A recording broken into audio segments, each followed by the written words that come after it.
Hey, Big Spurk, you got somebody that love you. You got somebody that really love you. I'm gonna leave it at that. Now, oh, and I love that person too. Buzzbuster is back with another 50 Cent video. Everybody already sees what this is. Even Big stepped up and issued an apology, which tells you plenty by itself. Now, let's get into the latest twist. Big Ant, the spokesman, is back with another episode of Urban Politicians TV. And as always, stay alert and stay grounded, because this situation was easy to see coming. It didn't take much to figure out that Tony Yayo and Uncle Murda were eventually going to speak on what Rick Ross recently said during his conversation with Joe and Jadakiss. Ross went far with those comments. He made a bold claim, saying that if he ran into 50 Cent, he would slap him. That statement immediately got attention, and once it started circulating, you just knew a response was going to follow. There was another layer to it too. During that same stretch of discussion, the G-Unit name came back into the conversation again, and Uncle Murda was brought up once more. When that happens, especially with history like this, it's never going to stay quiet for long. People were always going to react. The energy around those names is too strong, and the history between those camps is too deep for remarks like that to just pass by unnoticed. Normally, this would be the point where I drop the clip in so everybody could see exactly what was said. However, I'm leaving that part out here. The footage comes from Netflix, and I'm not trying to play around with content rights or platform issues. It's better to be careful than to throw something in and have it create unnecessary problems later. With the way streaming works now, and with Netflix and YouTube both pushing hard in overlapping spaces, that kind of content can get tricky fast. Ross telling Mal to you-know-what and moms, which is crazy. I don't talk about nobody's mother. That's just not me. Then you got him dissing the G-Unit and my man Murda on there. To me, Rick Ross jokes is getting dropped. Murda, clean my boat. Yayo, Mo. Sure, Netflix has clips floating around on YouTube in certain cases, but that doesn't automatically mean everything is free to repost however you want. Since that Rick Ross moment came from a Netflix production, I'm not taking the risk of placing it directly in here. The last thing you want is for the discussion to get buried because of a copyright issue, when the real focus should be on the reaction and what it all means. What makes this more interesting is that Tony Yayo and Uncle Murda also have their own platform on Volume, so they already have a lane to get their words out clearly. They don't need much time to turn a headline into a full conversation. Once a statement like Rick Ross's starts making rounds, especially one involving 50 Cent, everybody starts looking to see who will answer first and how direct that answer is going to be. That's why this felt predictable from the start. A comment that strong, attached to names that big, was never going to sit there without pushback. Fans were going to replay it, blogs were going to post it, and people close to the situation were going to address it. That part was almost guaranteed. So this isn't really surprising. It's more like the next chapter in something that was always building. Rick Ross said what he said, and the moment those words landed, the response clock started ticking. Tony Yayo and Uncle Murda stepping in was the natural follow-up, especially with all the history connected to 50 Cent, G-Unit, and the way these public back and forths tend to unfold. At the center of it all is one simple reality. When major figures speak boldly on major names, somebody is going to answer. This time, everybody could see that coming from a mile away. It's on Netflix right now, which means the footage is easy to pull and easy to replay. That's why this moment is spreading so fast. Rick Ross didn't ease into the conversation either. He stepped directly into the spotlight and openly aimed at 50 Cent. At the start, there was a brief mention of Drake. That part has already been clipped and circulated everywhere, at least from what people are sharing online. Even with that in the mix, the real surprise came from how quickly Rick Ross made himself part of the situation. Nobody really had to drag him into it. He inserted himself right then and there. What makes it more interesting is the setup. Fat Joe was talking in a broader sense about veteran rappers who, in his view, aren't hitting the same anymore. The point seemed general at first. He was describing artists from earlier eras who may have had their run, secured their money, and then lost some momentum. Niggas don't care about none of that. No, Rick Ross not smacking nobody. He up there talking about smacking somebody. That was the topic on the table. Rick Ross immediately tried to pin that statement to 50 Cent and G-Unit. He basically responded like, "Oh, that's who you mean." Fat Joe pushed back and made it clear he wasn't naming them. He said he wasn't talking about 50 and the crew. That should have ended it. Instead, Rick Ross kept pressing. He doubled down and treated the moment like an opening he had been waiting for. His energy was pretty much, "No, that's exactly who you meant, and you set this up perfectly for me." It had the feel of someone being handed an easy play and decided to finish it with maximum attention on himself. That's why the clip stands out. The exchange wasn't just casual back and forth, it felt calculated. Rick Ross appeared ready to turn a general conversation into a direct shot. He took a broad statement and narrowed it into a personal target, whether that was Fat Joe's intention or not. There was also that other part people keep talking about, where Rick Ross made a dramatic remark while holding up a small cloth item he's been mentioning lately. According to him, that thing costs $1 million. Just hearing him say it already makes the whole moment feel even more over the top. It sounded less like a serious point and more like a performance designed to get people reacting. Honestly, it comes across like he's leaning into a larger-than-life character. The way he presents it, you'd think this accessory is some kind of powerful symbol or statement piece. That's what makes the whole thing so strange. Viewers are left trying to figure out what they're even looking at. Is it fashion? Is it meant to be intimidating? Is it just another prop in the spectacle? That confusion is part of why the clip keeps moving. People aren't only reacting to the name dropping and the tension with 50 Cent, they're also stuck on this mysterious cloth item Rick Ross keeps showing off and claiming is worth a fortune. The combination of those two things, a sudden challenge and an unusual visual, gives the moment extra life online. In the end, the biggest takeaway is how fast the conversation shifted. What started as a general discussion about older rappers losing their edge suddenly became a pointed moment centered on 50 Cent, with Rick Ross eagerly taking the lead. Whether people agree with him or not, he definitely found a way to make himself the center of attention. And once that happened, the internet did the rest. Picture this for a second: a full-blown masquerade ball. The kind of event that feels more like a movie set than a regular night out. Even the person telling the story seemed unsure how to describe it, but one detail stood out immediately: the price tag. According to him, the whole thing cost $1 million. That number alone tells you everything about the level they're operating on. Ross Rich clearly is not afraid to spend big, and he made that point loud and clear. Money in his world is there to be used, and apparently used in a very flashy way. Still, You're not about that. We know you soft, my brother. BET Awards, when it's Jeezy, I was there. I was backstage. And this is when 50 is going back. the real headline was not the party. What got attention was the statement he made about 50 Cent. He said that if he ran into him, he would confront him directly. No sugarcoating, no soft wording, just a blunt message delivered in the most straightforward way possible. Once that kind of comment gets out, people are going to react. That is exactly where Tony Yayo and Uncle Murda entered the picture. You already saw what both of them had to say, and at a certain point, it almost becomes unavoidable for them to answer back. This is no longer just random outside commentary. The situation becomes much more complicated when the person making the remarks is also tied into the same business structure they are connected to. That is what makes this whole thing so messy. The reason their response matters is because the overlap here is real. They are all connected through the volume. Colin Cowherd owns the volume, and that network includes Tony Yayo and Uncle Murda's podcast. So when comments start flying around, it does not stay isolated for long. It hits close to home because everybody involved is operating under the same larger umbrella. That network is not small either.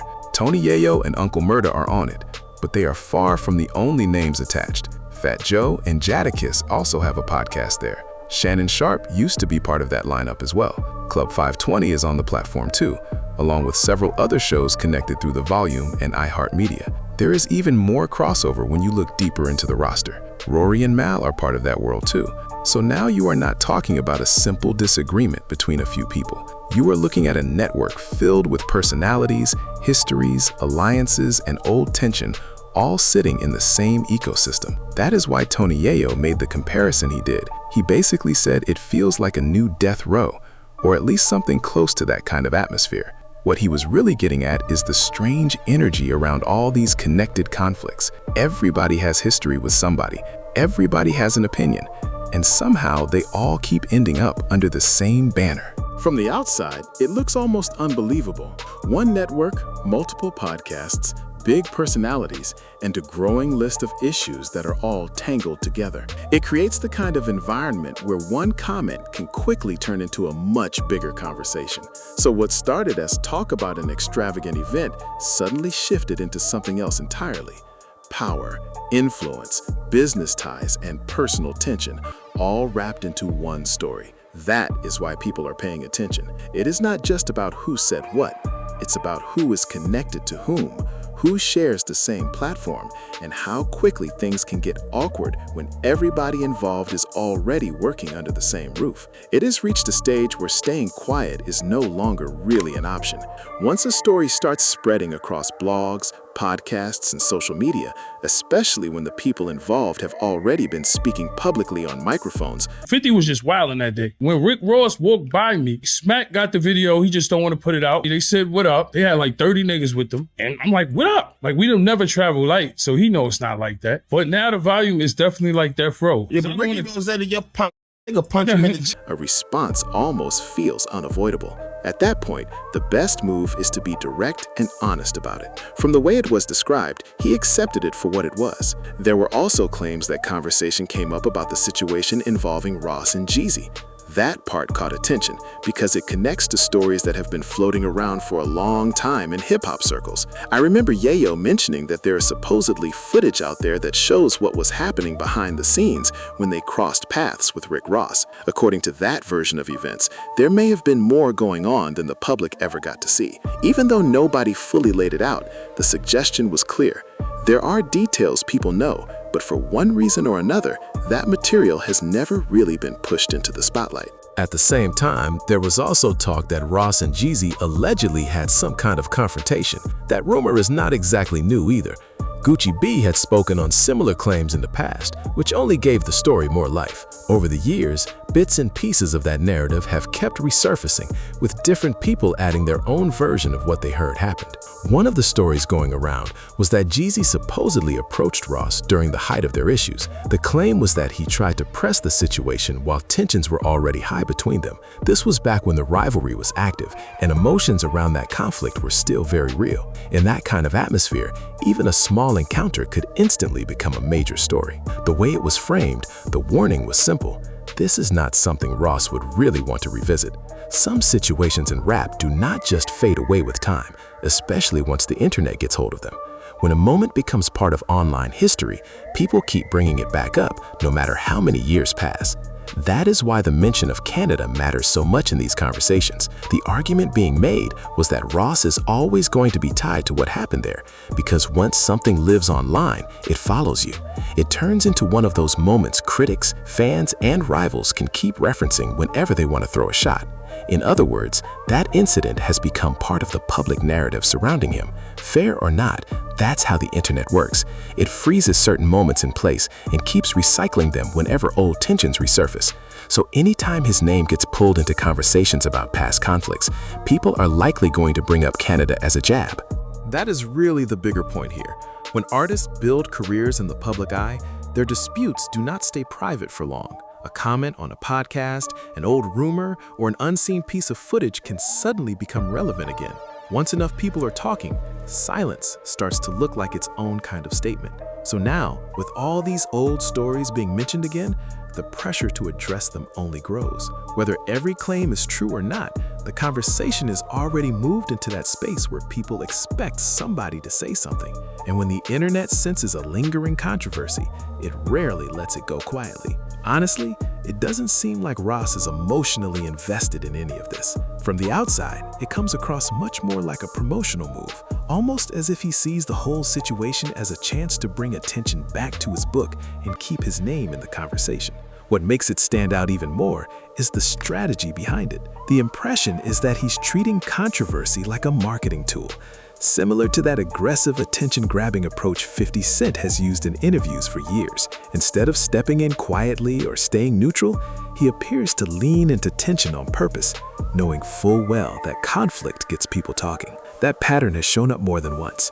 He pushed himself into the Drake conversation in a major way, and when Drake later responded with a shot on the album, Ross immediately reacted to that too. At that point, it stopped looking random and started feeling calculated, like every moment of friction was another opportunity to extend the spotlight. That's why the bigger issue here raised eyebrows for a lot of people. It's the same point that came up the other day, and it still doesn't really add up. When Ross started going at Biggs, that was especially strange to me, because Biggs is my brother. Looking at it from that angle, the move felt even more unnecessary. The confusing part is what actually seemed to trigger him. If the issue was something said on Rory and Mal, then okay, let's be specific. It sounded like what really bothered him was Rory's take. Rory basically said Ross was moving oddly during the battle, almost like he inserted himself into something that didn't naturally involve him. That observation is what seems to be at the center of all this. According to Rory, Ross didn't just comment from the sidelines, he stepped into the middle of it. And in doing so, it looked like he was indirectly backing Drake. Whether that was the intention or not, that's how it came across to some people watching everything unfold. Drake's response only made the situation feel even more layered. The message was essentially, go ahead, do what you're doing with the new album while everyone is caught up in the media run. When you put that next to Ross's behavior, it starts to paint a picture that others understandably found unusual. That's really the heart of the criticism. People weren't necessarily saying Ross had no right to speak. The issue was the timing, the positioning, and how deliberate it all seemed. To outside observers, it didn't feel organic. It felt strategic.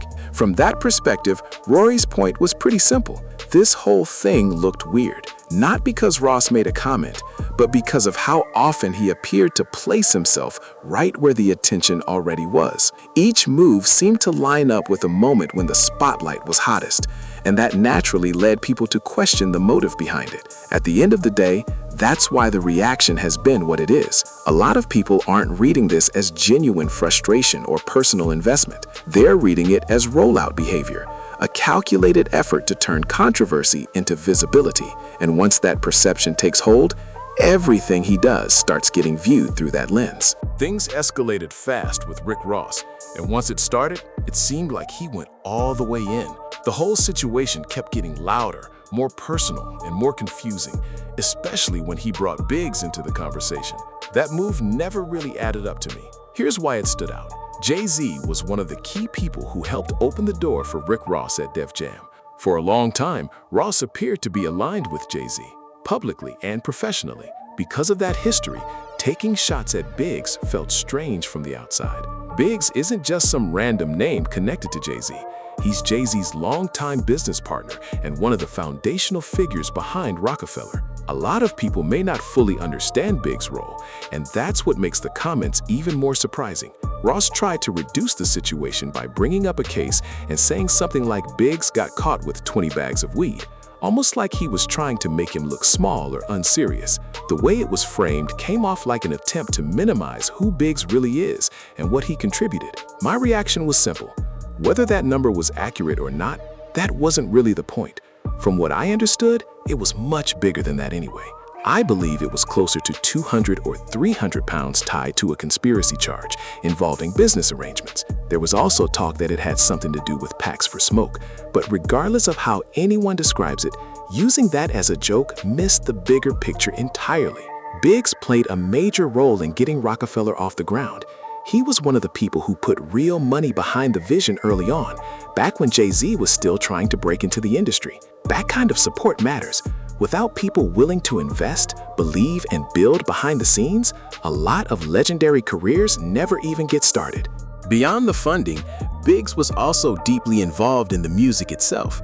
He wasn't just standing in the background with business papers, he was hands-on, helping shape records and working closely in the creative process, including on selected songs with Kanye West.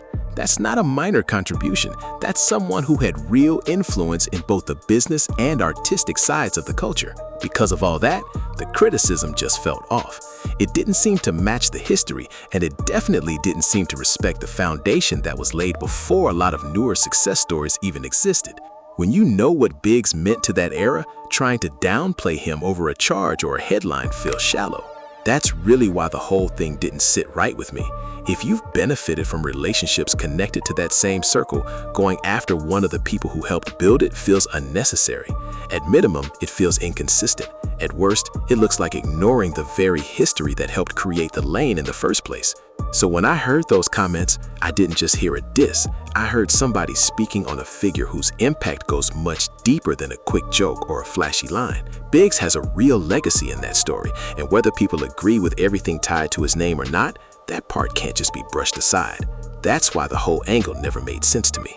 None of it adds up cleanly. From the outside, it almost feels like Ross looked at the situation and thought, "That's your brother, so I'm going straight at him too." That seems to be the energy people took from it. Later, Ross returned online and tried to frame it differently. He presented it like he had gotten a call, like something happened behind the scenes that pulled him into it. Once that explanation hit the internet, the whole situation started to feel even more tangled. At that point, all these names and relationships were overlapping in a way that made everything messier. You had Roy and Mal connected to the volume. Tony Yayo and Murder were part of that world too. Joe and Jada were also tied in there. Ross shows up on the volume as well. That is where the conversation starts getting strange, because even though everyone has their own separate podcast brand and their own lane, they are still operating under the same larger network umbrella. That is really the point Yayo was making. His argument was simple. You just finished taking shots at two different people who are associated with that same network on two separate podcasts, and now you are stepping back into that space like nothing happened. When you lay it out like that, it sounds wild. It creates this weird contradiction where the lines between personal issues, business relationships, and media appearances all start to blur together. What makes it stand out even more is the timing. The tension did not happen in some isolated corner. It was unfolding while all these podcast platforms, personalities, and affiliations were already connected. That is why it felt so chaotic to people watching. It wasn't just one comment here or one appearance there. It became a web of overlapping loyalties, shared platforms, and public reactions. Another layer that made it feel surprising was the fact that he was also going at people tied to Jay-Z, including Biggs, someone who had been viewed as a longtime friend. That part made a lot of people stop and look twice. It wasn't just random criticism landing on strangers. These were names with history, names connected through real relationships, and that changed how the whole thing was received. Once you start stacking all of that together, the picture gets even louder. You have the business side, the friendship side, and the online side all colliding at once. That is why so many people were reacting like, hold on, what exactly is happening here? Because from one angle, it looks strategic. From another, it looks personal. And from a third, it just looks messy. What also stands out is how people around the situation seem to move with their own alliances very publicly. Take Mal, for example. It is hard not to notice how strongly he appears to support Drake. That support is not subtle either. The OVO connection gets mentioned constantly, and he seems fully committed to that side of things whenever the topic comes up. So when you combine that with everything else already in play, the optics become even more interesting. These are not disconnected people speaking from completely separate worlds. A lot of them share platforms, audiences, and industry relationships. That is why every comment feels bigger than just a passing remark. Every move starts looking like it belongs to a larger story. In the end, that is what makes the whole thing so hard to ignore. It's not just the words themselves. It's who said them, who they were aimed at, where those people are connected, and how all of it circles back through the same media ecosystem. That is the part that makes the situation feel so layered and honestly, so unbelievable to watch unfold. Online, people joke and call him OVO Mao, and that nickname alone tells you how tangled this whole situation looks. What makes it stand out even more is the family-style dynamic around it. Biggs is supposed to be the other brother, the older brother in that circle, while Drake is sitting on the album taking repeated shots at Jay-Z during that same stretch. That contrast is hard to ignore. For a long time, Mal had a reputation for being one of the loudest voices in support of Jay-Z. It was always the same energy, praise for Rock, praise for Jay, constant backing for that side of the culture. Whether it was Rock Nation directly or just the larger movement around it, he came off like a firm supporter of everything connected to that camp. Now fast forward, and he's over there aligned with OVO, which makes the whole thing feel even more complicated. The lines that once looked clear suddenly don't seem clear at all. That's why people keep circling back to it. From the outside, it feels like loyalties have shifted, or at the very least, become a lot harder to read. The Drake angle only adds more confusion. There was also that earlier moment when Drake appeared to throw a jab at Rory. It wasn't some huge direct confrontation, but it was enough for people to notice. If you remember, it had something to do with an awkward situation at a restaurant, something involving a toast, and Drake seemed to reference it in a way that sounded dismissive. Small moment, sure, but in this kind of media environment, little comments become big storylines fast. That's really the bigger point here. The tension seems to be coming from every direction. One person is linked here, another person is taking shots there. Old alliances are being re-examined, and suddenly the whole conversation turns into a messy web of subtle disses, public associations, and people trying to figure out who stands with who. It stops being simple very quickly. Then you bring Rick Ross into the picture, and the motive starts to look a little more strategic. Ross knows exactly how this works. He understands attention, momentum, and how to place himself in the middle of whatever the culture is already talking about. That's why some people see his involvement as less about personal emotion and more about visibility. He wants to stay in the conversation, and being attached to a hot topic is one of the fastest ways to do that. At the same time, he has plenty to promote. There's the book, which already gives him a reason to stay active in the public eye. On top of that, he's also pushing the 20th anniversary of Port of Miami, and that's a major moment in his career. When you've got a milestone like that coming up, you want maximum attention around your name. Every interview, every headline, every viral clip matters more. He's even tying it to something bigger with the orchestra element, which gives the anniversary rollout a grander feel. That's not a casual move, that's presentation, that's legacy branding. It shows he's thinking beyond just music and aiming for a larger moment that feels important, polished, and memorable. So when you step back and look at everything together, it starts to feel less random. Mao's public positioning looks unusual because of his history around Jay-Z. Drake's past comments toward Rory add another strange layer. Rick Ross jumping in looks calculated because he has active projects to sell and a major anniversary to celebrate. None of it exists in isolation. Each piece feeds into the bigger narrative, and that's exactly why people keep paying attention. Everywhere Ross goes, he's turning the moment into promotion for his brands. Tomorrow, when he heads to the store, that alone could become part of the rollout if people react to it. At this point, nearly every move seems tied to something he wants in front of the public. One trip can suddenly spotlight the liquor. Another appearance can push Slippery Slope. Somewhere in the middle, the car show gets attention too. On top of that, there's also the new gas partnership he's connected to, the one offering gas delivery right to your home. Taken together, it creates the impression that nothing is random. Each public moment feels attached to marketing, visibility, and another reason for people to keep talking. From the outside, it almost looks like he understands exactly how to keep his name circulating on blogs and social media. The more people discuss what he's doing, the more those promotions stay in front of everyone. Whether that's intentional or simply smart timing, it definitely keeps him in the conversation. Still, to be fair, it can be entertaining to watch. There's a certain unpredictability to it, and that alone keeps people paying attention. Even if some see it as calculated, others may view it as a clever way to turn everyday moves into non-stop promotion. That's the bigger question here. Is this all just sharp branding, or is there something more behind the pattern? Either way, it's getting attention, and attention is valuable. Now, I want to hear your take. How do you see it? Drop your thoughts, because this conversation is far from over. There's plenty more on the way, more videos coming, and a lot more to break down. Until then, stay focused and keep moving with purpose.